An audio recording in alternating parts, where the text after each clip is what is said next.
Nous sommes le mardi 2 septembre. Voici à la une.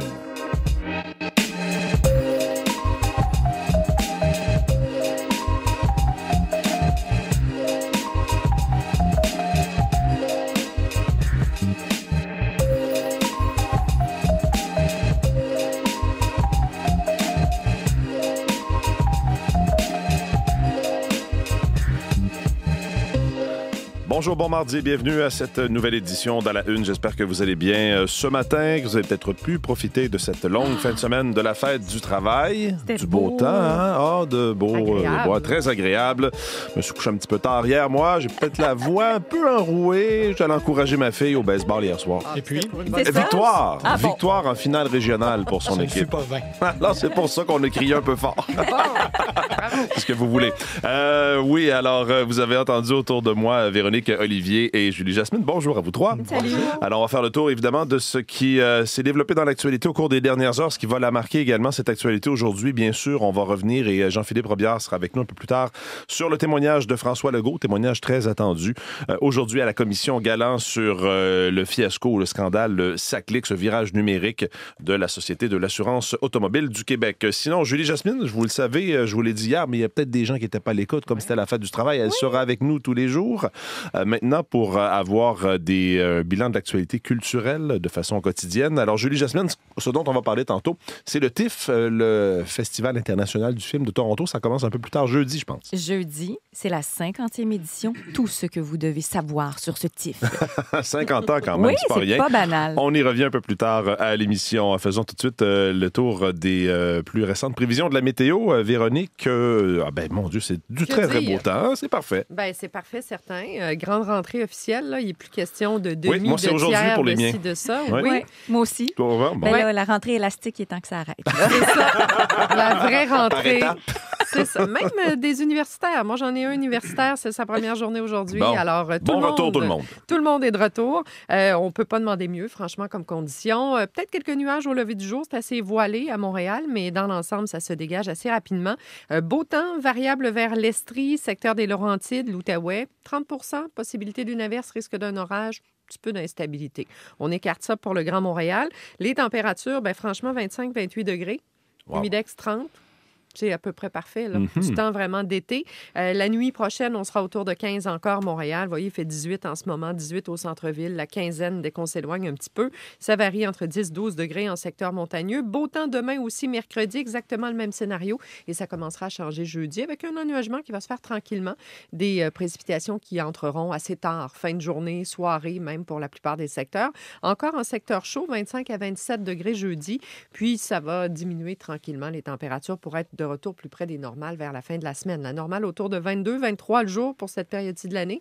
On sera plus près de ça pour la fin de semaine prochaine. D'ici là, du côté de l'Abitibi, on continue de profiter du beau temps aussi. Les averses, sont probables seulement à 30 dues à l'instabilité de l'air de ce côté-là. 25 comme maximum, 27 au Saguenay. Exactement le même scénario. Le Bas-Saint-Laurent, la Gaspésie, la Côte-Nord, c'est du beau temps partout. 22, 23 degrés. Il fera beau dans l'est du Québec jusqu'à vendredi, inclusivement. Température estivale et agréable. Ça commencera à s'ennuager sur le nord de l'Ontario aujourd'hui. On aura des averses et des orages vers Thunder Bay en fin de journée. Le maximum est de 23, 24 à 26 sur l'ensemble du territoire. Ciel variable, beau temps. Probabilité d'averses et risque d'orage, 30 seulement. Alors, une belle journée estivale en territoire ontarien également. Et du côté de l'ouest, ça se poursuit.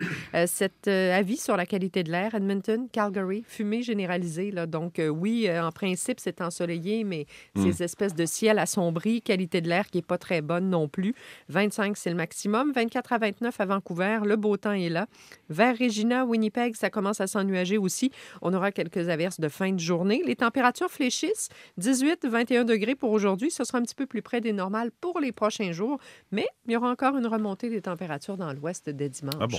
Donc là non plus, l'été n'a pas dit son dernier mot. Merci beaucoup, Véronique. Bonne journée. Bonne journée.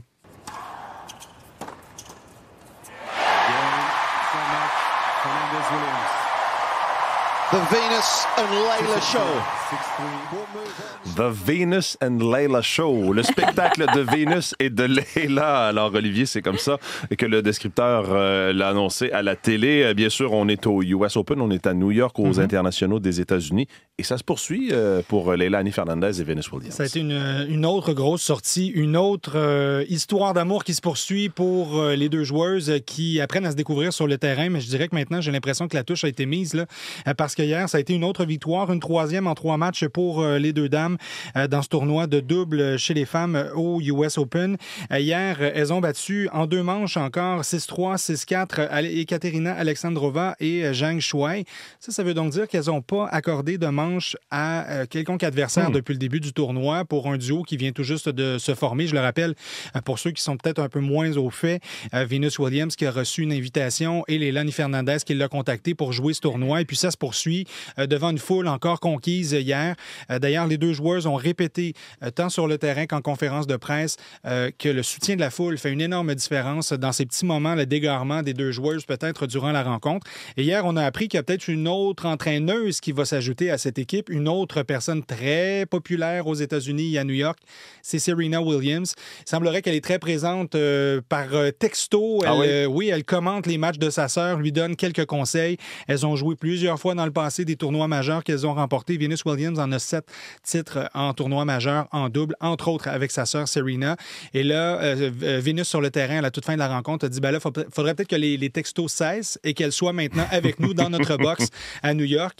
L'invitation est lancée, reste à voir si elle se pointera le bout du nez parce qu'elle aussi va faire beaucoup jaser advenant sa présence en bord de terrain pour les deux joueuses. Alors là, ce serait le Leylah et Venus et Serena Show. On en ajoutera une autre si jamais ça se poursuit. Exact. Félix Auger-Aliassime, lui, ça va bien, passe en quart de finale. Et c'est la première fois qu'il progresse autant dans le tableau en simple chez les hommes depuis 2021 où il avait atteint la demi-finale. Hier, dans son match de 8e de finale contre Andrei Rublev, ça a été un match remporté en 3 manches de 7-5, 6-3, 6-4. Il a laissé que des miettes à Andrei Rublev qui a été frustré à maintes reprises durant la rencontre. Et pour Félix Auger-Aliassime, il aura comme prochain adversaire l'Australien Alex de Minaur. Il a une fiche gagnante contre de Minaur. Ils ont joué 3 fois l'un contre l'autre. Félix a remporté 2 matchs sur dur. Le seul qu'il a perdu contre de Minaur, c'était sur terre à Rome. C'était l'année dernière, en 2024. Donc là, il y a peut-être un avantage. Et Félix dit aussi, a beaucoup profité du moment. 2021, il était jeune, il avait 21 ans. Maintenant, il savoure davantage son expérience aux internationaux des États-Unis, surtout qu'hier, il a joué son match sur le court principal, le Arthur Ashe. Donc, tout le monde était présent. C'était vraiment le costaud pour ce match contre Rublev. Il a bien géré ça. On l'écoute. I think it feels even better than the first time. I think, the first time, at 21, I was kind of, on my way up. And then, to have a few setbacks, injuries, struggle of confidence, and then to come back the second time in the quarterfinals here, it feels much better. It feels more deserved. Donc, il dit surtout que les blessures ont miné un peu son parcours au cours des dernières années. Et là, il se sent plus d'attaque, justement, pour ce match. Et donc, a salué, lui aussi, la foule pour le soutien. Les Canadiens ont vraiment la cote présentement aux États-Unis. Je ne sais pas si c'est un concours de circonstances ou simplement les bonnes performances. Mais ils ne se plaindront pas certainement, là, les Canadiens, d'avoir cet appui de la foule. Et un petit mot sur les Blue Jays en terminant. Ça va moins bien depuis quelques matchs pour l'équipe de Toronto. Oui, ça se gâte un peu. Là, hier, ils ont perdu une avance en toute fin de match, en 9e manche, une défaite de 5-4 face aux Reds de Cincinnati, alors qu'ils avaient 2 points d'avance avant le début de cette 9e et de cette présence des Reds au bâton. Et donc, ça fond, là, cette avance. Ils sont toujours premiers dans l'Est de l'Américaine, devant les Red Sox et les Yankees de New York. Cette avance fond. Ils ont seulement 2 matchs et demi d'avance sur ces 2 équipes. Donc, on est à l'approche des séries éliminatoires. Quelques défaites, entre autres, contre les Brewers de Milwaukee, contre qui ça a été très difficile. Donc, les Blue Jays, là, dans une petite torpeur là, qui n'est peut-être pas inquiétante, mais c'est un bien mauvais moment pour glisser comme ça au classement. Merci, Olivier. Un plaisir. Bonne journée.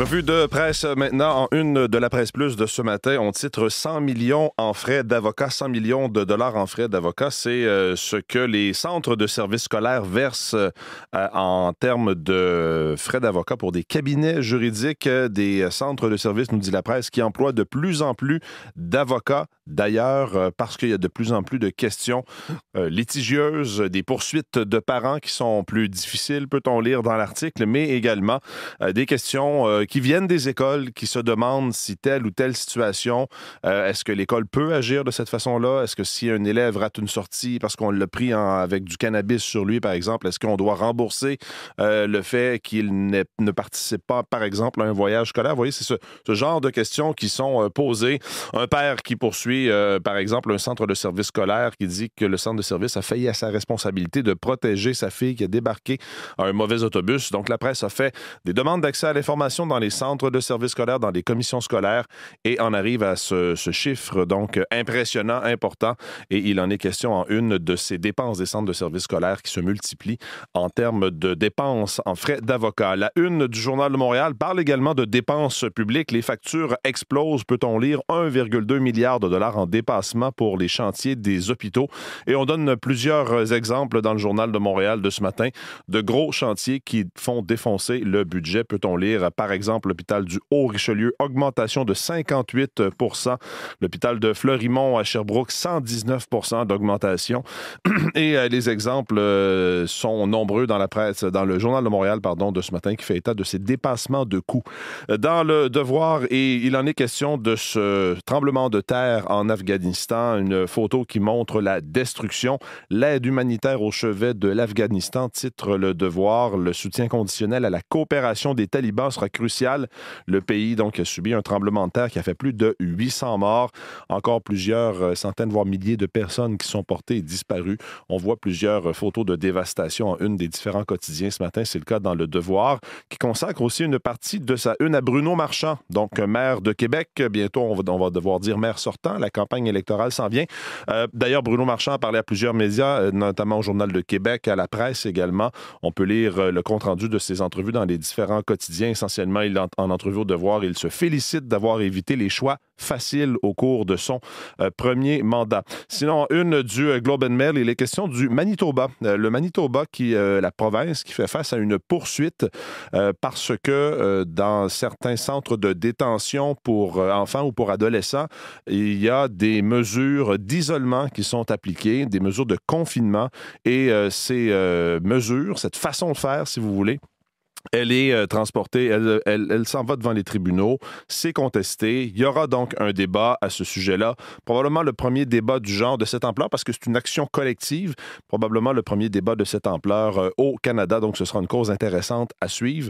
Mais il n'y aura pas de dénouement tout de suite. Et ça fait déjà 7 ans que cette action collective est en préparation. Et ce sera dans les prochaines semaines devant les tribunaux. Olivier nous parlait des succès de Félix Auger-Aliassime. D'ailleurs, il y a une belle photo de Félix Auger-Aliassime en pleine action en une du Globe and Mail de ce matin. Sinon, dans le National Post, est-ce que les robots d'intelligence artificielle avec qui on peut essentiellement discuter, on pense tout de suite à ChatGPT, poussent ou ont poussé des adolescents ou des jeunes vers le suicide? C'est la question qui se pose en une avec la photo de Alice Carrier, 24 ans, qui s'est enlevé la vie en juillet dernier. Et plusieurs intervenants se posent des questions sur le rôle qu'aurait pu jouer, il faut le mettre au conditionnel, c'est important, les discussions que cette jeune femme avait avec des robots d'intelligence artificielle qui viennent parfois, disent des experts dans l'article, conforter un peu les sentiments d'une personne qui peut être dépressive. On nous fait un peu le portrait de cette jeune Montréalaise comme étant une jeune femme qui avait des problèmes de santé mentale qui étaient connus, mais personne de son entourage ne savait qu'elle pouvait, par exemple, avoir des discussions ou se confier avec l'intelligence artificielle. Ça, c'est en une du National Post.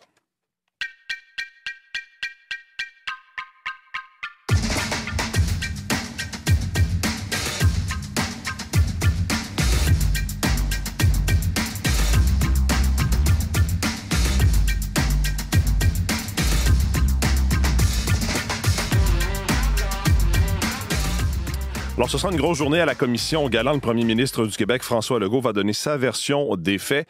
On parle bien sûr des ratés du virage numérique de la Société de l'assurance automobile du Québec. Ça a coûté tout ça plus d'1 milliard de dollars aux Québécois, selon un rapport de la vérificatrice générale. C'est toujours de savoir qui savait quoi, à quel moment. Jean-Philippe Robillard est avec nous. Bonjour, Jean-Philippe. Bonjour, Mathieu. Alors, gros témoignage. On peut imaginer que les dernières heures, les derniers jours ont servi de préparation pour le premier ministre. Oui, on l'a souvent dit au cours des dernières semaines, mais ce matin, c'est vraiment, Mathieu, un témoignage qui est très attendu. Le premier ministre Legault, donc, qui va donner sa version des faits, qui va dire ce qu'il savait du projet informatique à la SAC. Et selon des sources au gouvernement, on nous dit que François Legault va répondre aux questions avec franchise et donner avec transparence sa perspective des événements. Et toujours selon les sources au gouvernement, le premier ministre Legault, on le sait, qui a lui-même demandé, qui a lui-même déclenché cette commission d'enquête, veut toujours, semble-t-il, faire la lumière là, sur ce qui s'est réellement passé à la SAC. Et c'est dans cet état d'esprit, là, selon les sources, là, que le premier ministre va participer aux travaux de la commission aujourd'hui. Il pourrait peut-être y avoir des documents, des surprises. On pourrait essayer de tenter de le contredire sur ce qu'il savait ou ne savait pas. Il pourrait, ça reste à voir, peut-être avoir un témoignage pas facile. Oui, c'est ça, parce que depuis quelques semaines, on le sait, la version du gouvernement est contredite, a été mise à mal, Mathieu, par les témoignages de certains ministres. Il y a la ministre Geneviève Guilbeault qui a dû notamment admettre qu'elle était bel et bien au fait des dépassements de coûts du projet, et ce dès 2023. Alors, à la lumière des documents qui ont été déposés en preuve à la commission, c'est difficile aujourd'hui, Mathieu, d'affirmer que le gouvernement a été complètement laissé dans le noir par la SAC dans ce dossier-là. Mais est-ce que ces informations se sont rendues jusqu'aux plus hautes sphères? Est-ce que ça s'est rendu jusqu'au bureau du premier ministre? C'est la question à laquelle devra assurément répondre aujourd'hui François Legault. On écoute Louis Aucoin, qui est stratège en communication, qui nous dit un peu ce qu'attend le premier ministre aujourd'hui. Les angles, on les connaît, les angles des procureurs de la commission, puis je peux déjà en nommer quelques-uns. D'abord, avez-vous été informé des dépassements de coûts? Si oui, quand? Et dans ce cas-là, faut se souvenir qu'il y a plusieurs ministères qui savaient déjà qu'il y avait, et plusieurs ministres là, qui savaient déjà qu'il allait avoir des dépassements de coûts. Donc, comment ça se fait vous n'êtes pas au courant, vous? Est-ce que c'est normal? Ça va être central dans son témoignage. Puis, on va avoir préparé du côté du premier ministre la liste de choses qu'on veut dire, la liste de choses qu'on veut pas dire. Puis, je peux déjà vous dire, de ce qu'on veut pas dire, c'est toute connaissance informelle de « on me l'a évoqué, mais je pensais pas que c'était si pire », ou etc. Tout ça, là, la ligne du premier ministre, c'est « je le savais pas, je l'ai jamais su, et d'aucune façon, j'ai pu le savoir ». Ouais, c'est intéressant. Hein? Cela dit, Mathieu, ce n'est pas inédit, mais c'est assez exceptionnel quand même qu'un premier ministre témoigne devant une commission d'enquête. Il faut remonter en 2010. C'était la commission Bastarache sur la nomination des juges et c'était le premier ministre Jean Charest là, qui avait témoigné. Là. Et une fois le témoignage de François Legault terminé, ce sera le témoignage de son chef de cabinet, Martin Koskinen. Oui, qui sera suivi de celui de l'ex-secrétaire général du Conseil exécutif, Yves Ouellette, qui va lui aussi répondre aux questions de la commission. C'est des hommes qu'on entend peu souvent dans les médias. Et ces témoignages aujourd'hui, bien sûr, ça bouscule l'agenda politique du premier ministre Legault qui souhaitait faire cette semaine un remaniement ministériel pour donner un nouveau souffle à son gouvernement à 1 an des élections au Québec. Ça commence à 9h, heure de l'Est, et j'ai l'impression que sur une chaîne d'information en continu comme RDI, vous allez pas mal pouvoir suivre le témoignage de François Legault. Merci Jean-Philippe. Merci, bonne journée.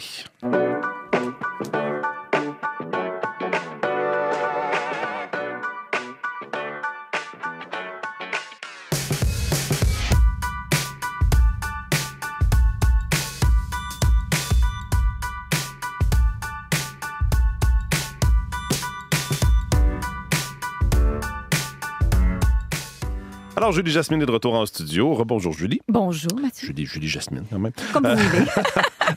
On a appris au cours des dernières heures le décès d'un acteur canadien autochtone, Graham Greene. Rappelez-nous de qui s'agit-il? Oui. Pourquoi on le connaît? Vous le connaissez, je dirais principalement parce qu'il a marqué l'imaginaire avec ce rôle-là de Kicking Bird, le guérisseur sorcier dans Danse avec les loups en 1990. Puis, en fait, il est décédé à l'âge de 73 ans, mais c'est toute une carrière là, sur 50 ans. Il a joué dans La Ligne verte aux côtés de Tom Hanks. Oui. Vous l'avez vu aussi peut-être dans le second volet de la saga Twilight ou encore plus récemment comme acteur invité dans The Last of Us. C'était en 2023. Alors, A. Graham Greene est né sur la réserve des Six Nations en Ontario. Il faut dire qu'il a largement contribué à la place des Autochtones à Hollywood. Alors voilà. Et en juin dernier, la gouverneure générale du Canada lui avait remis un prix pour l'ensemble de sa carrière. Donc voilà, il est décédé à l'âge de 73 ans. Quelqu'un qui aura laissé sa marque, Graham Greene. Maintenant, on va parler du TIFF, le Festival international du film de Toronto. Vous le disiez au début de l'émission, 50e édition cette année. Faisons un petit tour d'horizon de ce qui peut attendre les cinéphiles. Et c'est pas rien. Puis, il faut dire que le TIFF a fait sa marque avec le temps pour ses premières et ses premières mondiales, mais ses premières nord-américaines aussi. Et ce qu'on beaucoup de vedettes, beaucoup de gens qui courent à ce festival. Puis, on est dans le strass, la paillette, les désireux de selfie. Mais cette année, ce que reprochent principalement les cinéphiles, c'est qu'il y a des zones attribuées aux commanditaires qui leur empêchent d'avoir des places privilégiées plus près, justement, des tapis rouges. Alors, ce sont des zones où là, vous avez accès à du visionnement privé ou des sacs à dos. Puis, évidemment, c'est destiné aux clients de ces commanditaires-là. Alors, bien sûr, le TIFF se défend cette année en disant, bien, écoutez, le montage financier est fragile. On sort d'une COVID tout récemment quand même, 2 grèves à Hollywood coup sur coup.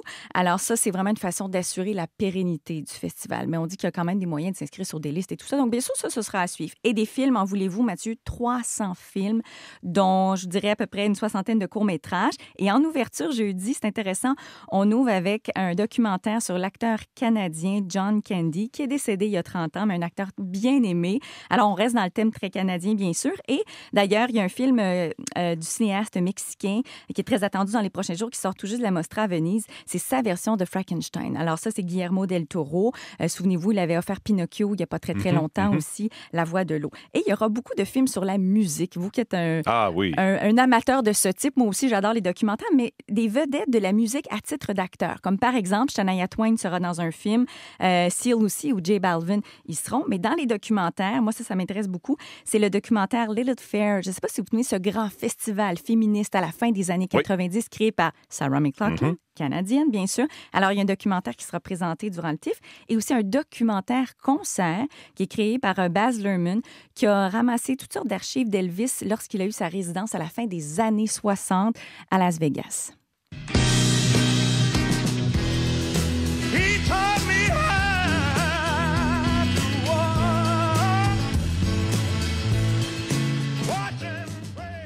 Ça promet d'être assez éclaté, ça. Signé Baz Luhrmann, en plus, sur Elvis. Hâte de voir ça.